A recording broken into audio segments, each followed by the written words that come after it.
Este episodio de la Estrategia del Día es traído por Repensar. Llega la segunda edición del Repensar Summit 2025, la cumbre que reúne a 250 inversores y líderes para potenciar el talento emprendedor y el capital intelectual argentino. El encuentro será el 9 de septiembre en el Malva. Conoce más en repensarsummit.com.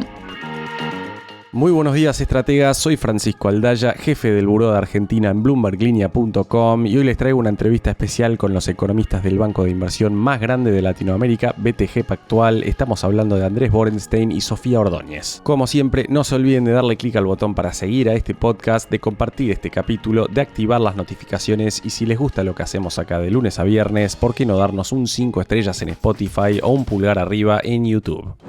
Sofía, Andrés, bienvenidos a la Estrategia del Día Argentina. Muchísimas gracias por su tiempo y estar acá con la audiencia de BloombergLinea.com. Un gran placer. Buenos días. Bueno, la primera pregunta tiene que ver con el view de BTG respecto a la renta fija argentina en dólares en general. Llegando a las elecciones bonaerenses, ha habido una baja de precios de estos bonos denominados en dólares, Ley Nueva York, Hard Dollar, en los últimos días y semanas. Preguntarles si ven buenos puntos de ingreso con estas valuaciones o si han crecido demasiado los riesgos. Bueno, si querés te doy un view general y después le dejo a Sofi lo más particular. A nosotros en general la historia argentina nos ha gustado, creemos que es súper importante todo lo que se hizo en lo fiscal, con lo cual un país sin déficit es siempre muy bueno y que si esto sigue así, y creemos que va a seguir así, la tendencia tiene que ser a que baje el riesgo país y por ende suban los bonos. Obviamente esto es un view general que sostenemos y creemos, lo que no quiere decir que en el corto plazo tenga que ser necesariamente así. Las elecciones obviamente generan un ruido y nosotros no estamos en condiciones de saber exactamente cómo van a salir, por ejemplo, las elecciones de este domingo en la provincia de Buenos Aires. Tenemos un view sí de que al gobierno le iba a ir bien en octubre, pero bueno, eso quiere decir que quizás haya que esperar a octubre. Si uno tiene un view muy positivo de este domingo, obviamente sí es un entry point a estos precios, pero bueno, digamos, hay encuestas para arriba, para abajo, que no nos hacen estar recontra confiados en que el entry point sea hoy, o puede ser el lunes, o puede ser en octubre, pero fundamentalmente sí nos gusta la renta fija argentina. Sí, creo que estamos más ahora en un momento de, por así decirlo, pagar para ver, dado que las encuestas muestran un escenario de paridad, pero lo que sí vemos de las últimas elecciones es que las encuestas no suelen ser siempre buenas prediciendo los resultados, ¿no? Y en este caso en particular, lo que venimos viendo es que en las elecciones provinciales la participación ha sido muy baja, entonces eso creo que hace que las encuestas sean un poco más, imprecisas para poder predecir el resultado de las elecciones. Nosotros veníamos con una recomendación de compra de Argentina hace un par de semanas, y antes del voto en el Congreso de hace un par de semanas, decidimos, poner una alerta y un stop ahí, y ponernos en una posición más neutral, dado que no sabíamos cómo iba a salir ese voto. Y veníamos más o menos con esa convicción, así que para este domingo pensamos un poco lo mismo, que conviene esperar a ver el resultado, y en función de eso, digamos, si sale bien, creemos que todavía va a haber oportunidades para comprar. Hay dos componentes clave que han alterado la ecuación en las últimas semanas, los últimos par de meses en Argentina en relación a la valuación de los activos. Una es política y otra es de actividad económica y el entorno operativo para las empresas, para el sector privado. Primero preguntarles por el componente político con la crisis en torno a estos audios, estas escuchas. ¿Cuánto les cambió a ustedes su view respecto de la renta fija argentina? ¿Qué porcentaje de la ecuación es, por ejemplo? Yo creo que eso no ha cambiado mucho en sí, por ejemplo, el caso de los audios. Lo que sí me parece que el entorno político ha empeorado, es decir, el riesgo que quizás hace 3 meses era muy, muy bajo, hoy ya no es tan bajo. Tampoco nos parece que sea tan alto, pero no es una cosa que uno puede decir esto es despreciable. Y eso se ve quizás en dos indicadores que salieron antes que todo este tema de los audios, que fueron la confianza del gobierno y confianza del consumidor, que salieron hace unos 10 días, pero cuyas encuestas habían sido hechas antes. Y esto refleja, si querés, el problema que ocurrió en el Congreso con los vetos, refleja tal vez un entorno de una economía más débil, que esto iba un poco a la segunda pregunta, ¿no? Donde, bueno, está claro que hubo una recuperación simplemente impresionante entre mitad del año pasado y febrero de este año, y desde abril la economía está muchísimo más floja, y eso evidentemente no sé si se traduce después en votos o no, pero en confianza del consumidor es lógico que se traduzca, porque bueno, el salario que había recuperado un montón, bueno, dejó de recuperar, el crédito que había crecido un montón empezó a crecer mucho más despacio, y eso es lógico, y en cualquier país del mundo hubiese pegado en la confianza del consumidor. Entonces eso generó que lo que quizás algunos veían hace unos meses como una elección relativamente fácil, hoy, bueno, seguimos pensando que gana el gobierno en octubre, pero hay algún riesgo adicional. Sí, quizás lo que agregaría a eso es, nosotros pensando en este escándalo de los audios, que digamos, todavía las repercusiones finales no las sabemos, un poco lo que venimos pensando es, bueno, la gente que está preparada para votar a Milei hace un par de meses antes de estos audios, probablemente no cambie su voto al peronismo como resultado de estos audios, dado que el peronismo, digamos, tiene sus propias complejidades e historias con casos de corrupción, pero quizás lo que sí puede generar es que, digamos, la gente en el margen prefiera no ir a votar o pierda un poco el interés en toda la discusión política, ¿no? Entonces el riesgo en ese caso sería que gente que está dispuesta a ir a votar por Milei directamente no vaya en septiembre o incluso en octubre, sobre todo en septiembre, que digamos, la importancia de lo que se está votando es mucho menor, ¿no? Una aclaración más interesante para mí es pensar el tema, si querés, como flujo o stocks. O sea, el gobierno tiene unos stocks muy buenos, que es el haber bajado la inflación. Recordemos que venía de 211 y que este año va a cerrar, digamos, 27, 28, más o menos un par de puntos. Yo creo que eso es un activo muy fuerte para una parte muy significativa de la población.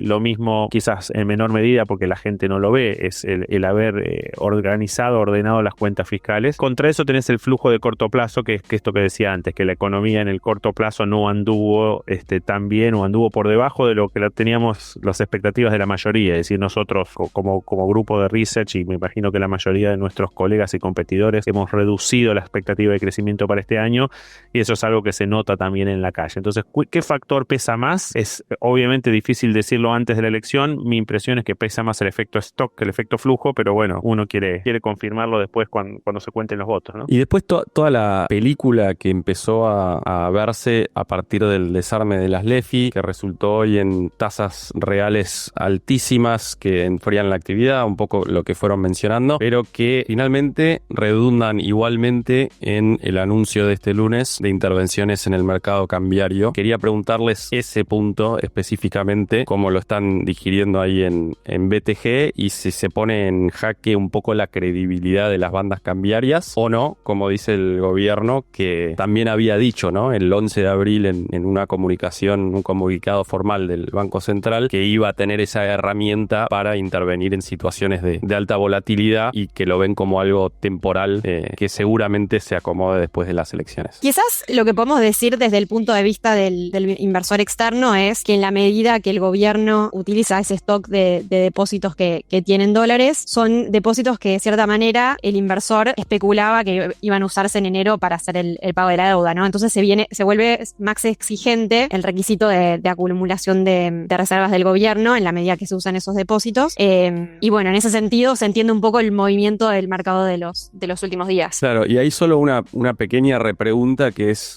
¿cómo prevén que pueda ser el pago de enero si los fondos que vinieron del FMI son de libre disponibilidad? En todo caso, que se puedan usar esos fondos, o el escenario base sería que pasadas las elecciones acumulen más reservas y no haya problema por ese lado de usar los dólares comprados entre octubre y fin de año. El escenario base es que si al gobierno le va bien en las elecciones, la situación financiera mejora, y debería abrir la posibilidad de que el gobierno compre a través de la emisión de bontes, a través de compras de en bloque en el mercado. O sea, debería haber flujos de ingresos que le permitan al gobierno comprar. Si llegado el caso esos fondos no fueran suficientes para el pago de enero, no veo ninguna dificultad en usar una parte de los muchos recursos que hay del FMI en otras digamos, diciéndolo de otra manera, no vemos una chance de incumplimiento ni nada por el estilo. Eso me parece que no está en juego hoy por hoy. Y en términos de estrategias de carry trade, ¿lo están viendo como algo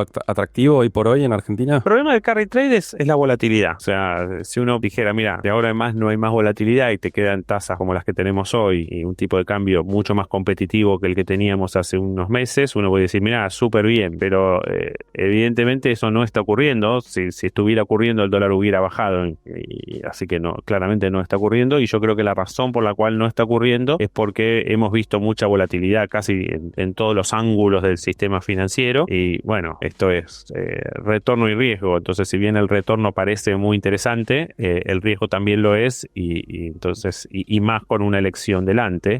Entonces me parece que esto es lo que pasa, por lo cual hay, digamos, no digo que no haya carry trade, pero que no hay un carry trade masivo, que por ahí son operaciones chicas de pocos jugadores. Sofía, ¿algo para sumar ahí? Sí, no, estoy completamente de acuerdo con Andrés. Digamos, en la medida que cuando vemos estabilidad de tasas y de tipo de cambios, cuando más consultas tenemos, a pesar de que quizás el nivel del tipo de cambio luce menos atractivo para entrar que antes, o sea, teníamos más consultas hace unos meses de lo que tenemos ahora, y claramente todo el mundo está expectante y viendo un poco cómo va a ser la dinámica cambiaria después de las elecciones, y obviamente también de tasas. Así que vemos mucho de eso, de la gente esperando y tratando de tener una mejor visión de cómo van a progresar esas variables. Sí, y si miramos los bonos en pesos, si uno mira los break-evens, ¿qué están descontando hoy por hoy y qué están previendo ustedes respecto de la inflación y el dólar? Están bastante alineados, más o menos, dependiendo del día va cambiando, pero los break-evens para la inflación de este año pueden estar entre 28 y 30%, que son similares a lo que tenemos nosotros. Los últimos días, la verdad que viendo los break-evens más cortos, la inflación que estaba priceada era un poco por debajo de lo que teníamos nosotros en mente para agosto y para septiembre, así que nos gustaba un poco más la curva SER para trades más cortos, y digamos, estás comprando esa protección en caso de que la inflación sea un poco más alta que la esperada, pero la realidad, hay que decir que hasta ahora lo que veníamos viendo de pass-through inflación ha sido muy bajo, y la inflación se sigue comportando muy bien, digamos, a raíz de este ancla fiscal y de esta política monetaria muy restrictiva, ¿no? Ok, ¿y del lado del equity de Argentina? Bueno, el equity claramente bajó mucho, entonces frente a un buen resultado electoral y a una normalización de la economía, uno podría pensar que es lo que más upside tiene. Obviamente también tiene más riesgo, porque digamos, que bajó mucho no quiere decir que no pueda bajar más, pero frente a un escenario bueno, claramente el equity es lo más importante, y ahí un poco está la historia del falling knife, ¿no? Si el hecho que hace que haya bajado hace que lo tenga que comprar ahora, o hay un entry point más adelante. Así que bueno, nosotros hacemos macro, pero nuestros colegas que hacen equity, que siguen básicamente a los bancos y a las compañías energéticas, tienen a todas esas compañías con recomendación de compra, así que en ese sentido el banco como un todo ve oportunidades ahí. ¿Y tienen una mirada, viste que se está comentando en estos días, si la diferencia en provincia de Buenos Aires es mayor a X cantidad de puntos, que el downside sería mucho más grave? ¿Tienen alguna mirada respecto de la diferencia potencial entre Libertad Avanza y el peronismo? Sí, en ese sentido, no sé si nosotros somos leaders o followers, pero tenemos números parecidos a los que tiene casi todo el mundo, donde decimos que una derrota debajo de 5 es una derrota fea, y si es una derrota por menos de 5, el mercado va a estar ok, y si llegara a salir arriba la Libertad Avanza, vemos una corrección fuerte hacia arriba de precios. Lo que sí me parece es que en los últimos días el mercado se corrió, los precios ya están indicando una especie de derrota, ¿no? de 5 o 6 puntos, con lo cual para ver una corrección para abajo tenés que ver una derrota todavía más fea, ¿no? Pero nada, de nuevo el problema es que tampoco, como decía Sofía al principio, no teníamos tantas y tan buenas encuestas de la provincia de Buenos Aires como para, digamos, especular con eso. Sí, la última de mi lado tiene que ver con nuevamente el tema acumulación de reservas ante la mirada de los tenedores de bonos. En el último staff report se habla de 10.000 millones de dólares netas de reservas que se exigen recién a partir del 2027. ¿El bonista duerme tranquilo con ese número recién a partir del 2027? Sí, yo creo que ahí el foco va a tener que ser no solo la acumulación de reservas, sino que en la medida que el gobierno pueda acumular reservas, probablemente lo que vamos a ver es una compresión de spreads que, si todo sale bien en algún momento, momento, quizás el año que viene, el gobierno ya pueda pensar en tener acceso al mercado, ¿no? Probablemente en tasas de single digits, pero altos. Entonces, es como medio el huevo y la gallina, pero es una combinación de las dos cosas. En la medida que el gobierno muestre esfuerzo a acumular reservas y algunas de de los drivers que venimos viendo se concreten, el gobierno debería eventualmente tener ese acceso a los mercados y entonces quizás la meta de acumulación de reservas no sea solamente lo único que va a estar mirando el inversor, ¿no?